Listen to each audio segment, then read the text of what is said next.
What if the most powerful man on Earth, the leader of the free world, suddenly found himself locked in a death grip with the very Justice Department he swore to command? A bombshell court filing that rips open old wounds, accuses the DOJ of weaponizing the law against him, and demands a staggering $230 million payout from taxpayers' pockets, all while his own hand-picked prosecutors scramble to defend the indefensible. It's December 10, 2025, just a month into Donald Trump's second term, and the air in Washington is thicker than ever with the scent of payback and peril. The Department of Justice, now stacked with Trump's loyalists, former defense attorneys like Pam Bondi as Attorney General and Todd Blanche as Deputy, has just dropped a filing that's not just a response, it's a confession, an admission that the investigations into Trump weren't just flawed, they were a hoax engineered to destroy him.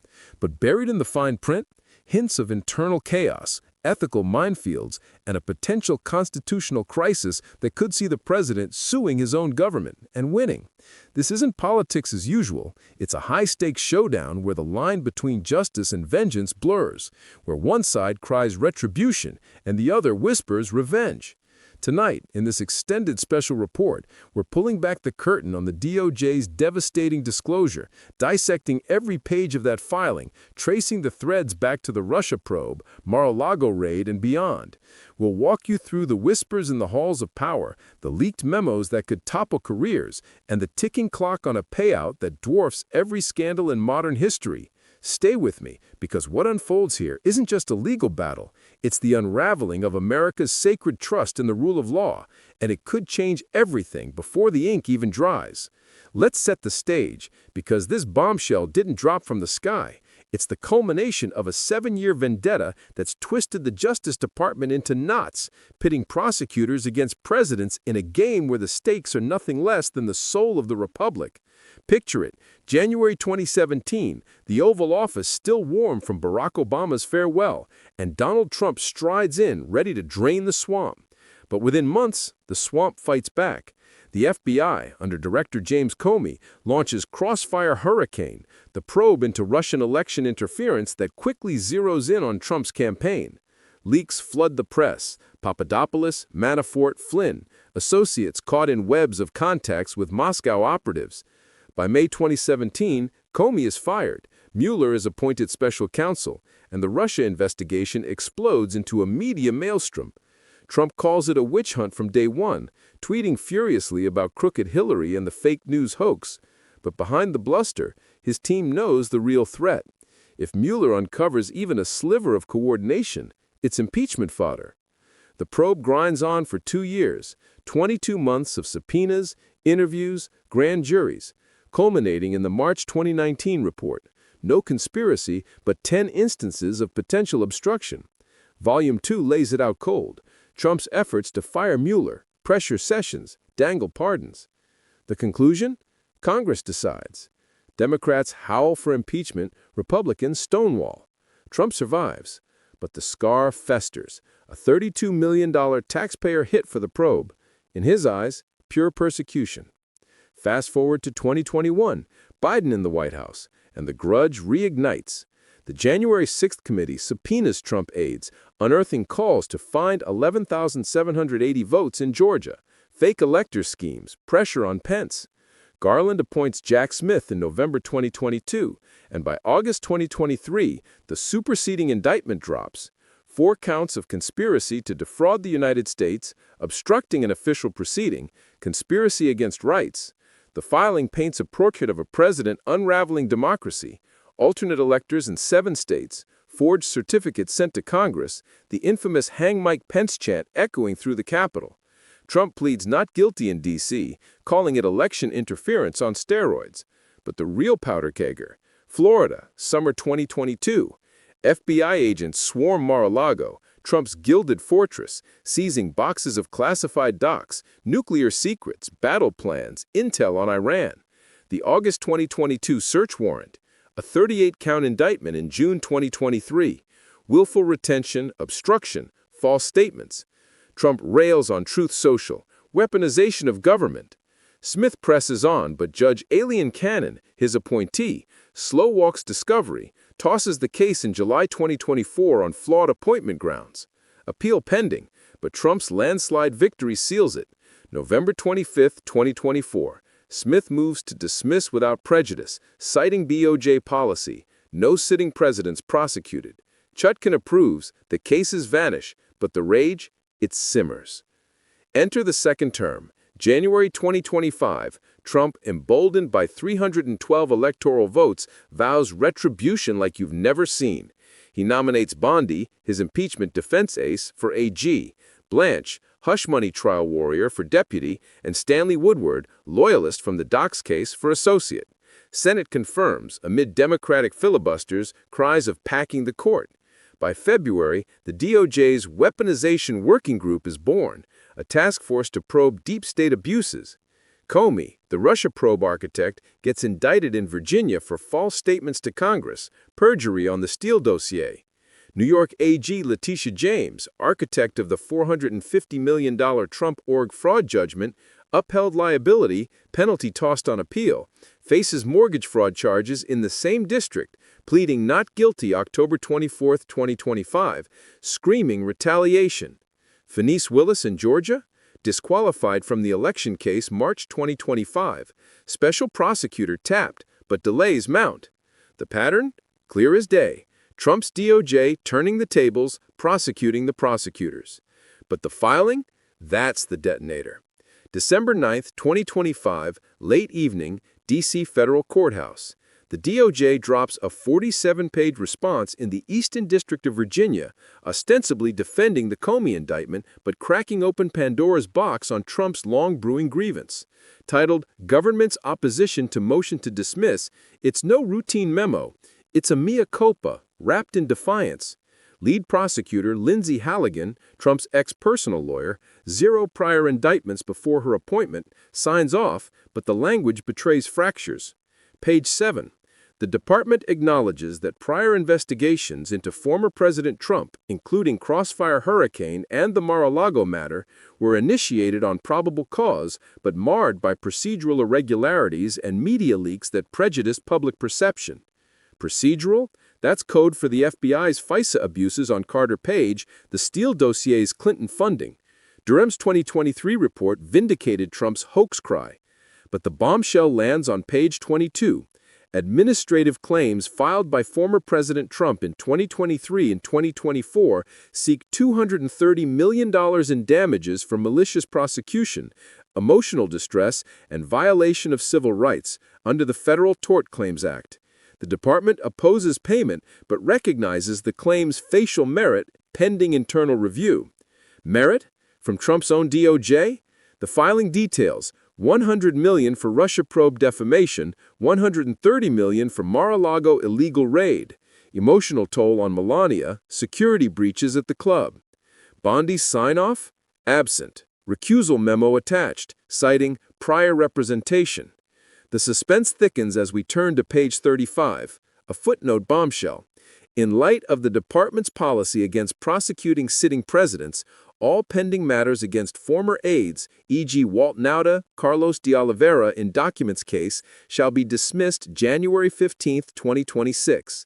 Evidence from these probes may inform civil remedies. Inform? That's legalese for we're settling. House Judiciary Democrats, led by Raskin, fire back October 28th, December 10, with a letter demanding recusal for Bondi, Blanche, Woodward. This is emoluments clause violation. Trump can't profit from office. Raskin's voice on C-SPAN echoes, a president suing his own government for $230 million. That's not justice, that's jackpot. Trump's response, Oval Office, December 10, 2 p.m. They owe me bigly. Russia hoax cost America billions. Division. Charity if I win, but they pay. The crowd outside cheers, but inside? Leaks swirl. Woodward, per Axios, urged rejection in a November memo, citing appearance of impropriety. Blanche? Silent, but his hush money trial scars run deep. Now, let's peel back the layers on what this filing really means, because buried in its footnotes and appendices are the threads that could unravel the entire second term. Start with the Russia claim, filed July 2023, pre-indictment. Trump's lawyers argue Crossfire Hurricane was politically motivated, citing the Horowitz IG report's 17 FISA errors, the Durham probe's Sussman acquittal, but broader bias findings. The filing concedes, while no criminal conspiracy proven, the department's handling contributed to national division, warranting review under FTCA. Division? That's understatement. The probe birthed Mueller mania, 2 impeachments, endless cable news cycles. 100 million? For reputational harm, they say, citing lost business at Trump.org, polling dips in 2018 midterms. But the real spice, Exhibit B, a redacted Mueller email chain showing Comey's loyalty dinner push, twisted as extortion. Democrats scoff. Raskin's letter blasts it, revisionist history. But Trump's base? They're eating it up. Hashtag drain the swamp, trending with 2.4 million posts since the filing. Shift to Mar-a-Lago, the $130 million dagger. Filed June 2024 strikes amid midnight on December 10, 2025, the real suspense begins, because what happens next is no longer in the hands of lawyers or judges. It's in the hands of a single woman who owes her job to Donald Trump and who now has to decide whether to write her boss a check for $230 million taxpayer dollars or risk becoming the first attorney general in American history to be fired by the president she helped put back in power.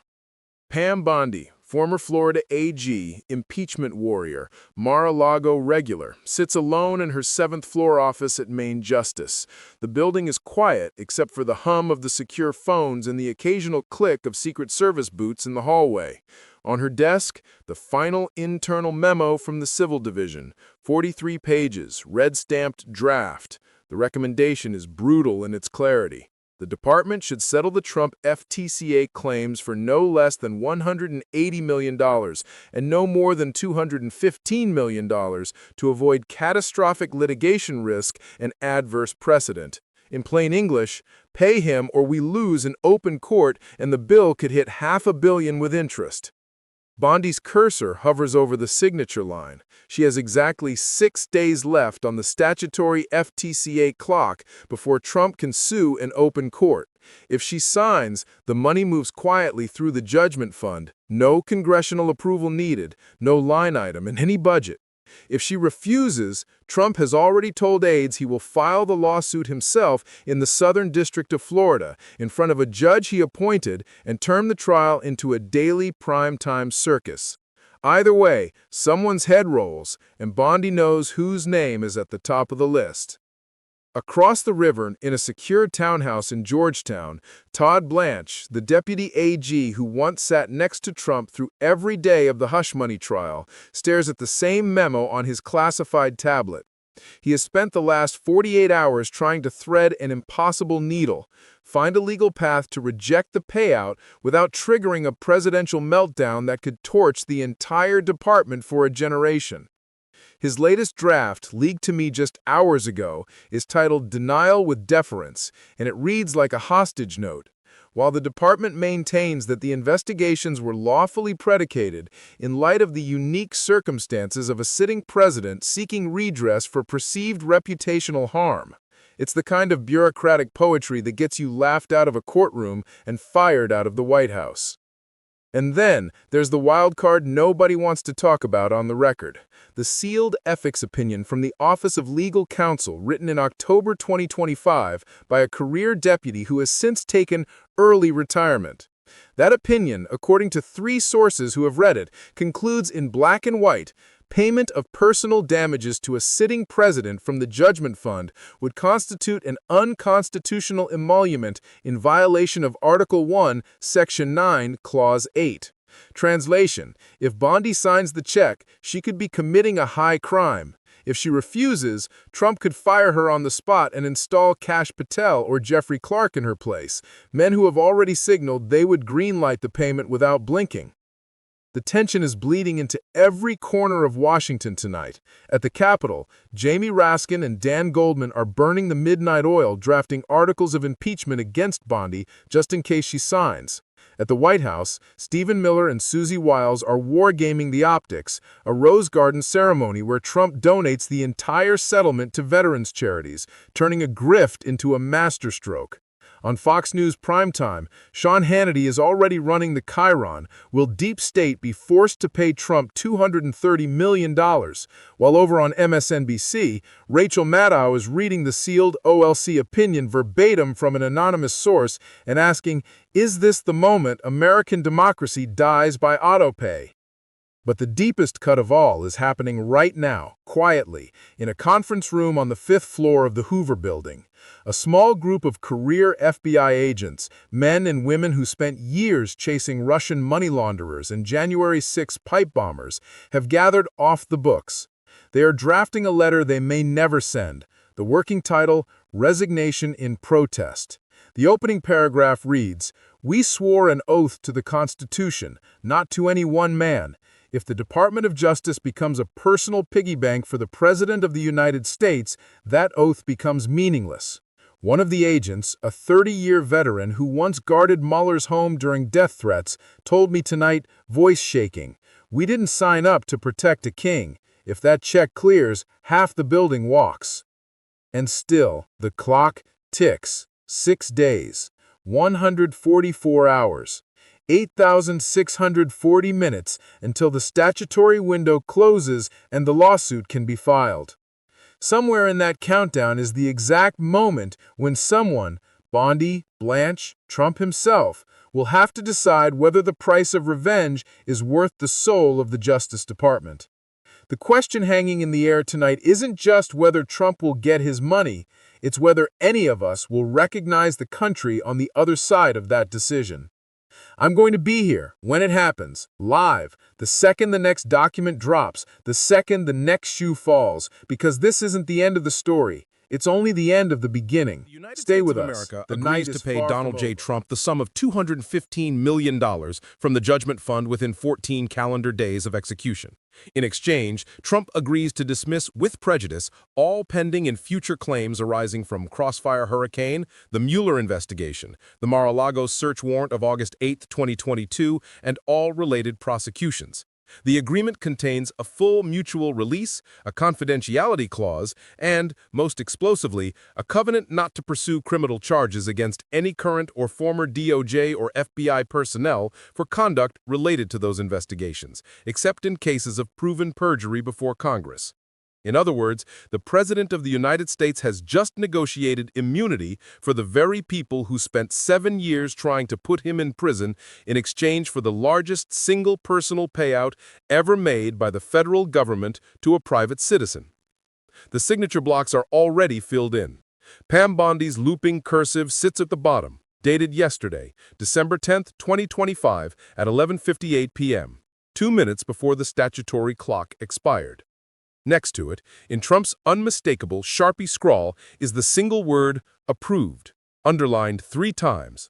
But here's the part that turns this from scandal into slow-motion constitutional horror. The document contains a handwritten addendum on page 109, initialed by both Bondi and Trump. It reads, "Notwithstanding the mutual release, the President reserves the right to declassify and publicly release any and all records related to the above matters at his sole discretion, including, but not limited to, FISA applications, Mueller 302s, and Mar-a-Lago search inventories for purposes of historical transparency and public education." Translation: Trump just bought silence from his enemies and a license to humiliate them whenever he wants to. Forever. By 6:12 a.m., the term sheet is on the only thing anyone in Washington is talking about.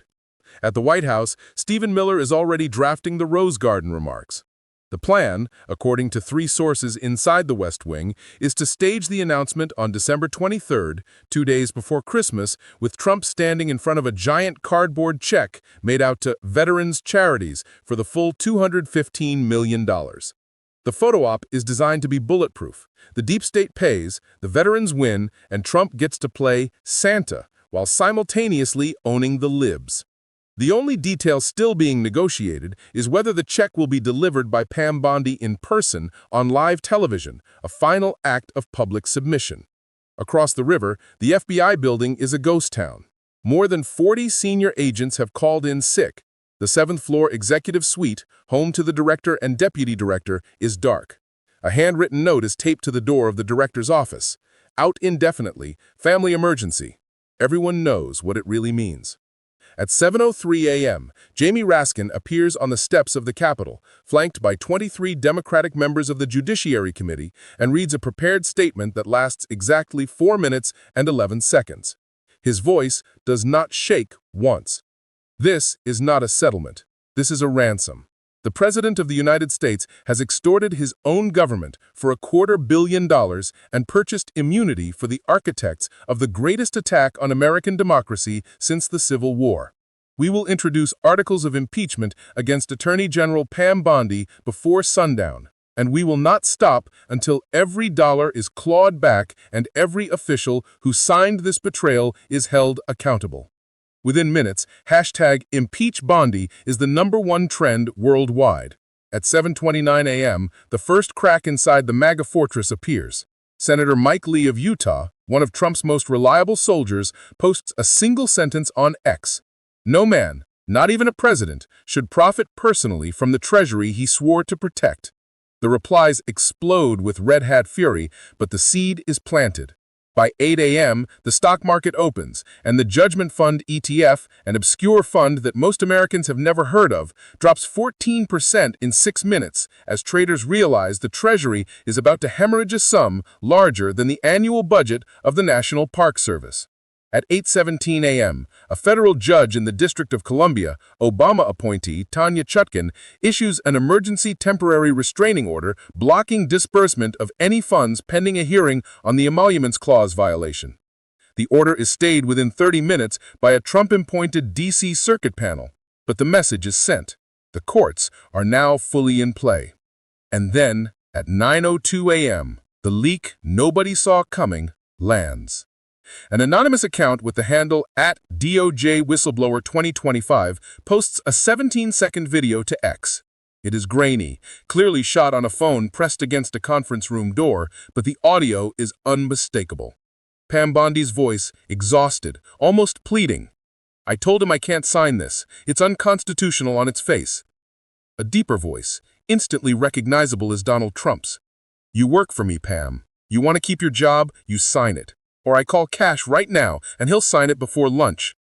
A long pause. Then Bondi, barely above a whisper, "Give me the pen." The video ends with the sound of a Mont Blanc clicking. Within an hour, it has 47 million views. By 10 a.m., Fox News is in full meltdown, anchors openly arguing on air about whether to defend the indefensible. CNN has convened an emergency panel titled, "Is this the end of the Trump presidency?" Even Newsmax is running Chiron text that reads, "Unprecedented ethics crisis."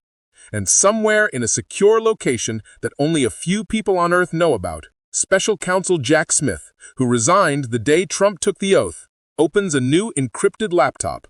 On the desktop is a single folder, labeled Insurance, Volume 2. The file inside is dated today.